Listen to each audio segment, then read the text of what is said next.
روزے کے 6 آداب ہیں۔ روزے دار کو ان کا اہتمام کرنا ضروری ہے۔ اول، نگاہ کی حفاظت کہ کسی بے محل جگہ پر نہ پڑے، حتیٰ کہ بیوی پر بھی شہوت کی نگاہ نہ پڑے۔ نبی کریم صلی اللہ علیہ وسلم کا ارشاد ہے کہ نگاہ ابلیس کے تیروں میں سے ایک تیر ہے۔ جو شخص اس سے اللہ کے خوف کی وجہ سے بچے رہے، حق تعالی شانہ اس کو ایسا نور ایمانی نصیب فرماتے ہیں جس کی حلاوت اور لذت دل میں محسوس ہوتی ہے۔ دوسری چیز زبان کی حفاظت ہے۔ جھوٹ، چغل خوری، لغو بکواس، غیبت، بدگوئی، بد کلامی، جھگڑا وغیرہ۔ اللہ تعالیٰ نے اپنے کلام پاک میں غیبت کو اپنے بھائی کے مردہ گوشت سے تعبیر فرمایا ہے۔ تیسری چیز کانوں کی حفاظت۔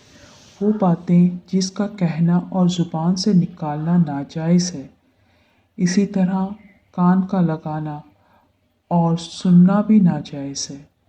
نبی اکرم صلی اللہ علیہ وسلم کا ارشاد ہے، غیبت کا کرنے والا اور سننے والا دونوں گناہ میں برابر ہیں۔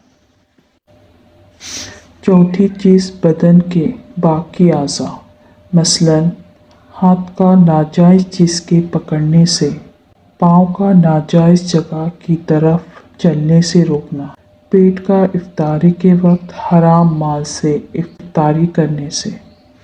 پانچویں چیز، افطار کے وقت حلال مال سے بھی اتنا زیادہ نہ کھائیں کہ پیٹ بھر جائے اور روزے کی غرض اس سے فوت ہو جاتی ہے۔